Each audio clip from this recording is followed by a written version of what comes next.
আসসালামু আলাইকুম, সবাই কেমন আছেন? তো আশা করি সবাই ভালো আছেন। আমিও ভালো আছি। আল্লাহর রহমতে দেখতে দেখতে অনেকগুলো রোজা পার হয়ে গেল। তো আজকে সন্ধ্যার একটা ভিডিও নিয়ে চলে আসলাম। আমি অত ভালোভাবে ভয়েস দিতে পারি না, তো যদি ভয়েসটা খারাপ লাগে তো কেউ কিছু মনে করবেন না। আমার ভিডিওটা দেখবেন এবং লাইক করবেন, কমেন্ট করবেন। ভুল ত্রুটি হয়ে থাকলে ধরিয়ে দেবেন অবশ্যই। ভুলের মধ্যে দিয়ে তো মানুষ শিখে। ভুল যখন করব তখনই তো শিখা যাবে। যেখান থেকেই ভাঙা শুরু, সেখান থেকেই গড়া শুরু। তো এই তো সন্ধ্যার পরই চলে আসলাম রান্নাঘরে।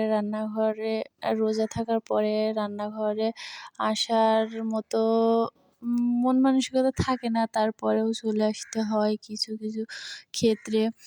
তো আজকে চলে আসলাম তরকারি রান্না করার জন্য, ভোরবেলার জন্য। তো এই তো আজকে রান্না করব আলু আর ডিম আর বড়ি, কালাইয়ের বড়ি।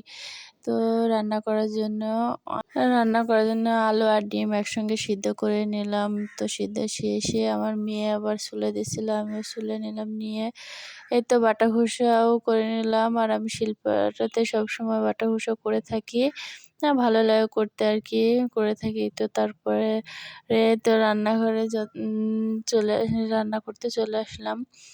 তো তেলটা দিয়ে ডিমগুলো ভেজে নিলাম। নেওয়ার পরে বড়িটাও সুন্দর করে ভেজে নেব।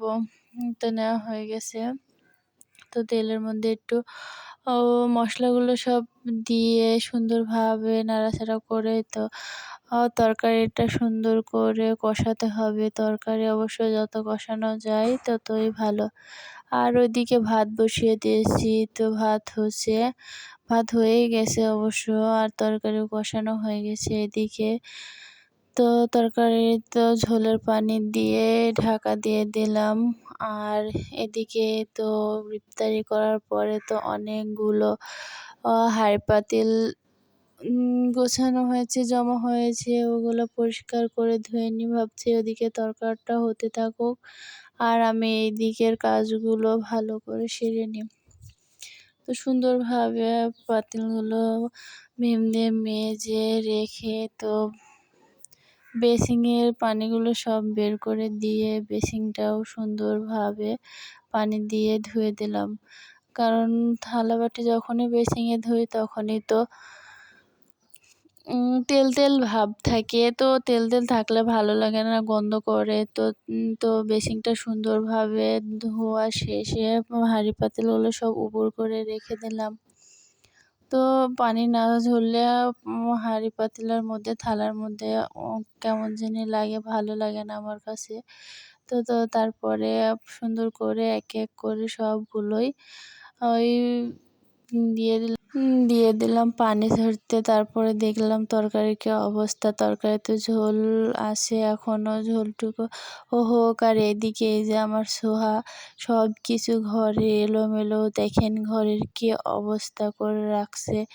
এগুলো এখন সব পরিষ্কার করতে হবে। আর এইদিকে ডিমের খোসা, আলুর খোসা একদম লাইনভাবে সাজায় রাখছে। আসলে ছোটো বাচ্চা কাচ্চা থাকলে এগুলো হয়ে থাকে, ব্যাপার না, এগুলো প্রতিনিয়তরই কাজ আমার। তো সকালে যে কাপড়গুলো ধুয়ে দিয়েছিলাম সেগুলো সুন্দরভাবে গুছিয়ে নেব। তো সুন্দরভাবে গুছিয়ে নিয়ে বিছানাটার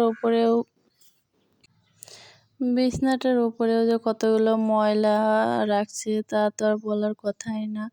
এত সুন্দর করে ওগুলো সব ভাঁজ করে রেখে দিলাম। যখনই পরিপাটি হয়ে গোছানোর চেষ্টা করি তখন মেয়ে একটু অগোছালো করার চেষ্টা করে, আর অগোছালো করার চেষ্টা করে না, অগোছালো অনেকটাই করে ফেলে। তো বারবার গোছানো লাগে। যখন একটু গোছালে মনটাও ভালো লাগে, রুমটাও দেখতে ভালো লাগে। তো সবসময় গুছিয়ে রাখারই চেষ্টা করি অবশ্য। তো কিছু কিছু ক্ষেত্রে হয়ে ওঠে না।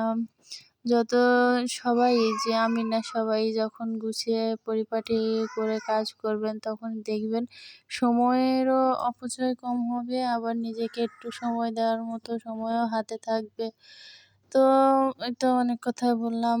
তারপরে সব নিচের ফ্লোরের যতগুলা জিনিস ছিল সব কিছু সুন্দর করে গুছিয়ে এবার ঝাড়ু দিয়ে নেব।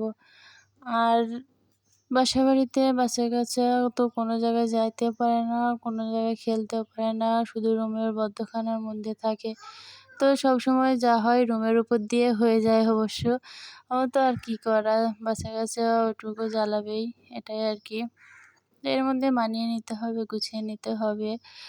জীবন চলার ক্ষেত্রে অনেক কিছু মানিয়ে নিতে হয়, গুছিয়ে নিতে হয়। তো আমিও সেক্ষেত্রে আমার মেয়েকে কিছু বলি না।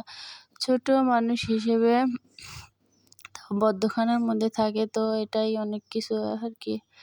এই তো সুন্দর করে গুছিয়ে রান্নাঘরটাতে দেখেন কত নোংরা হয়েছে, এগুলোও সুন্দর করে গুছিয়ে ঝাড়ু দিয়ে নিলাম। তো নিয়ে ময়লাগুলো সব এক জায়গাতে গুছিয়ে নেব। গুছিয়ে নেওয়ার পরে তো আর এখানে তো ময়লা ওইভাবে ফেলা যায় না, ময়লাগুলো সব পলিথিনে বেঁধে রাখলাম। আর এদিকে রান্না করতে করতে গ্যাসের চুলাটার বেহাল অবস্থা। গ্যাসের চুলাটা পরিষ্কার করলাম, করার পরে দেখছি তরকারি কী অবস্থা। তরকারিটাও হয়ে আসছে প্রায়। এখানে জিরে ভাজা দিয়ে দিলাম। তো দেখুন তরকারিটা দেখতে অনেক সুন্দর লাগছে, মাশাআল্লাহ, খেতেও অনেক সুন্দর হয়েছিল। তো তরকারিটা চুলাটা বন্ধ করে রেখে আমার মেয়েকে নিয়ে চলে আসলাম। আর মেয়ের তো মাথাতে চুল মাশাআল্লাহ, যাই হোক আল্লাহ দিছে, কিন্তু চুল কাটতে চায় না। এই বয়সে আমি চুল রাখতে চাই না, তারপরে ও নাকি চুল কাটবে না, এটাই ওর জেদ। তো আর কি করা, পরিচর্যা তো একটু করতেই হয়। তো যে তেল দিয়ে নিলাম, তেল দিয়ে সুন্দর করে চুলটা আঁচড়ে এবার বেঁধে দেবো। এই তো চুলটা বেঁধে দিলাম। তো এটা কিন্তু কাল রাতের ভিডিও, আমি এখন ভয়েস দিচ্ছি, এটাই আর কি। রাত্রে এগুলো কাজ থাকে সচরাচর, ছোটো বাচ্চা-কাচ্চা থাকলে সবার বাসাতেই এই কাজগুলো থাকে। তো আমার বাসাতেও প্রতিনিয়ত ও রোজা থাকে, রোজা থাকলেও এই কাজগুলো করতে হয়, না থাকলেও তো করতেই হয়। তো কি আর করা, মেয়ে যখন আছে তো সাবধানে রাখতে হবে। যুগ জামানা যে অবস্থা, কারোর হাতে দিয়েও ও সাহস পায় না, কিছুই না। তো চুল বাঁধা হয়ে গেছে, এখন আমার মেয়েকে একটু খাওয়াই দেবো। তো খাওয়ার জন্য ভাত নিয়ে আসলাম। তো তো ভাত খাইয়ে দিচ্ছি, মাশাআল্লাহ, খাই, যাই হোক খাই। এই তো আমার মেয়ের চুল বাঁধাটা কেমন হয়েছে সবাই কমেন্টে জানাবেন, এবং সবাই সুস্থ থাকবেন, ভালো থাকবেন। আল্লাহ হাফেজ।